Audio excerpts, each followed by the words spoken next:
Timing is one of the more abstract fundamentals of Tekken, and as such, it is quite difficult to explain, especially as you move from intermediate to high level.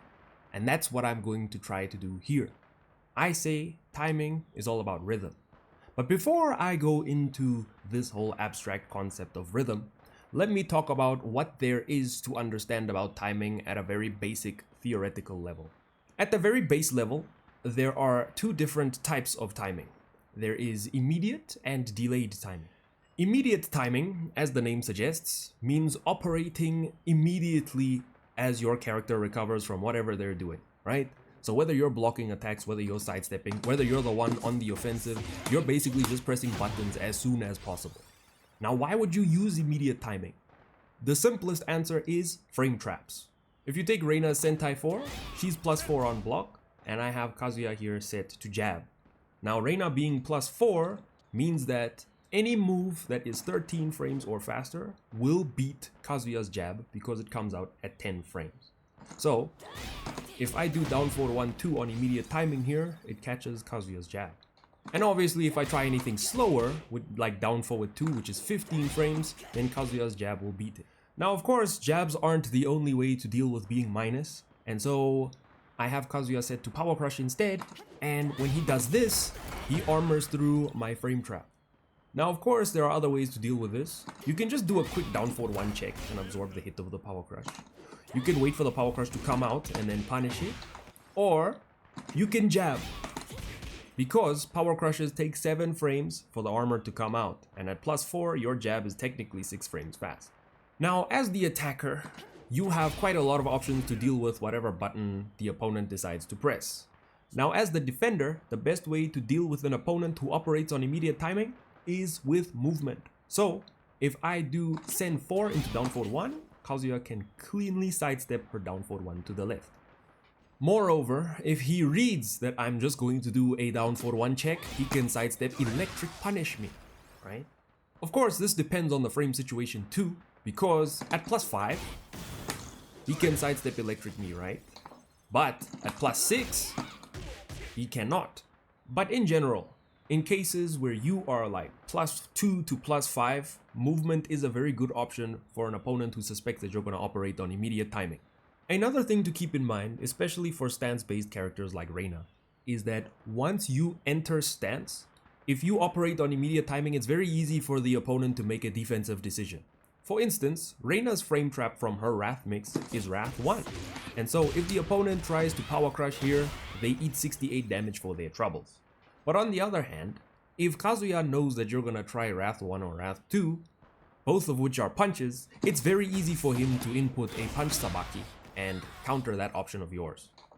Naturally, you can choose one of the options that is just not a punch, but for some characters like Jin that can parry everything Reina has to offer, this might not be the best decision. Instead, if you delay your timing after the stance option, then you can do something like this. Now Kazuya eats 68 damage for reading that you were going to operate on immediate timing, but you instead delayed your stance option and counter hit him. So with immediate timing, the main weakness I would say is movement or parry/sabaki type things. So now that you know that immediate timing is quite vulnerable to movement, the way to counter the opponent's counter to your immediate timing is to delay your timing. Now let's take the Sentai 4 situation on block. If Kazuya does a sidestep electric and I try electric on immediate timing, I get launch punished for my troubles. But if I delay my electric ever so slightly, I launch him instead. What this means is that delayed timing covers the weaknesses of immediate timing, but then introduces its own weaknesses too. So let's say my idea is to do send 4 into a delayed down forward 1 in order to catch sidestep electric. Let's see what happens. It catches him before the electric can come out, right? But if Kazuya has a read on my delayed timing, this is what happens. And this is how you can be plus, but still get counter hit for your troubles. It's because you operate on delayed timing. But the thing with delayed timing is it's not necessarily that simple because of how long you can delay your button. This is because of the nature of immediate timing and buffering moves in this game. Let me explain it like this. With immediate timing, you can basically guarantee that everything that you do is gonna come out on the frame that you want it to, because majority of the moves in Tekken 8 can be buffered. So I have a very simple sequence here of Reina doing 1-2 into down forward 1, right? 1-2 is -3 on block, down forward 1 is a 13 frame move, so at -3, this will beat any move of Kazuya's that is 16 frames or slower. Kazuya's forward 3 is 17 frames fast. So if I do 1-2 into down forward 1, provided I always input my down forward 1 within the buffer window, this will beat Kazuya's forward 3. But now I have Kazuya set to do his forward 3 on a little bit of a delay. So you'll see he moves back a bit and then does forward 3. Now what I'm going to try to do is to delay my down forward 1 to still counter hit him. But you'll see it's not necessarily that simple. I beat him. He beats me. I beat him. I beat him. He beats me. So how long you delay your button also has quite a big impact on how these things turn out. If we return to this previous example where my delayed down forward 1 got counter hit by Kazuya's down forward 2, you'll notice that if I delay my down forward 1 a bit more, I don't even get hit by this down forward 2, and instead I block it, right? But if Kazuya moves back a bit before doing down forward 2, if I try the same delay, I get counter hit still. So Kazuya is set to respond the same way every time he blocks something, right? I jab, he does a little backstep into down forward 2. Every single time. Now, because of this delayed button to catch my delayed timing, look at what happens when I try to take my frames off of Sentai 4. He blocks. He blocks. He blocks. And so this creates an interesting dynamic. This is not to say that something like this will happen every time, but it just gives an example as to how deep this timing thing can really go. So now there's a question of how do you delay your timing effectively? Of course, the most simple answer is don't press a button on immediate timing. But you can also sort of create a rhythm where you do movement into button, right? This is not to say that this is foolproof because the opponent can read this rhythm, but it does have its advantages. Let's take something simple like electric into 4-4-2, right? If I do it on immediate timing, Kazuya cleanly steps it to the left. If I delay my 4-4-2 ever so slightly, it catches Kazuya's sidestep. The problem with this delay is that if you delay too much, you put yourself at risk of being counter hit. So a way to deal with this is that you can use movement as a means to delay your timing. So you can do sidestep into 4-4-2, right? So that way you're technically still operating on immediate timing. But the thing with this is it creates a rhythm that can be sort of exploited by the opponent. That's not to say that doing something like this doesn't also create a rhythm, but I feel like rhythms like this are harder to read than rhythms that have movement incorporated into sort of delaying your button. You get what I mean? And then comes the question of how do you read your opponent's timing? The simplest way is to see what they do after they block something or are hit with a low poke. So of course, if they block something and they tend to sidestep, then that means they're basically countering your options on immediate timing, unless you specifically use a move that tracks in that direction, or a homing move, right?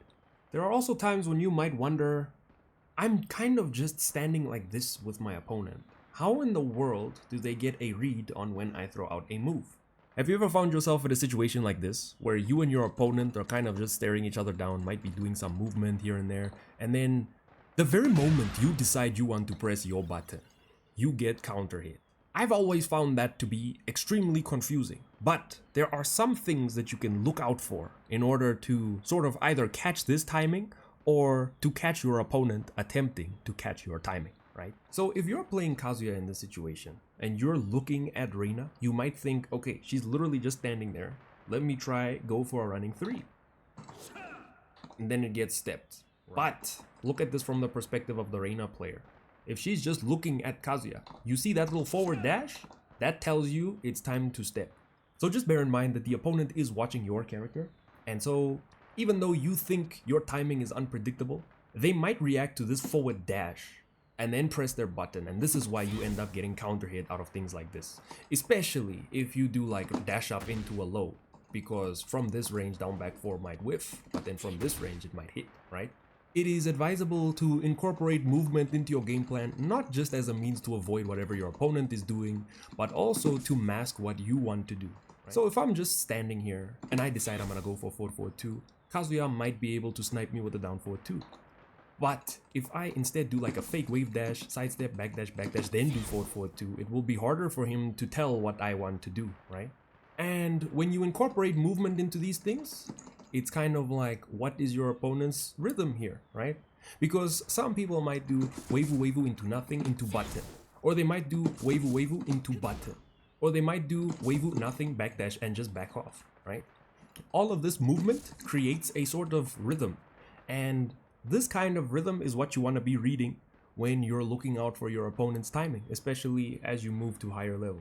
I'll show you an example from a tournament where I kind of just knew my opponent's rhythm, and I did a number of wave dashes into a backdash into an electric, and I ended up launching him, right?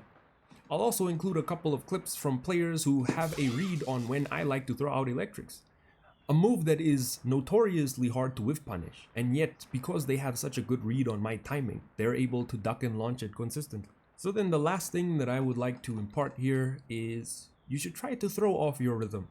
And that is, you can sort of make decisions with your movement. You can decide, I'll wavu this many times, and then I'll sidestep. Or I'll sidestep into a dash block and then just back off, right? Just to sort of get what kind of rhythm your opponent likes to use when pressing their buttons. But in all honesty, this is something that's very difficult to do, but I found that as time goes on, you get better at reading your opponent's rhythm and mixing up your own rhythm. That is pretty much all that I have to say on timing. I hope it made sense, and more importantly, I hope it helps you understand timing just a little bit better. Tekken did release a video on timing quite recently, and I will include it in the description for those of you who want to know more about timing, specifically going more in depth on immediate and delayed timing. But that's going to be all from me today, and I'll catch you next week with another one of these videos. Until then, have a phenomenal day.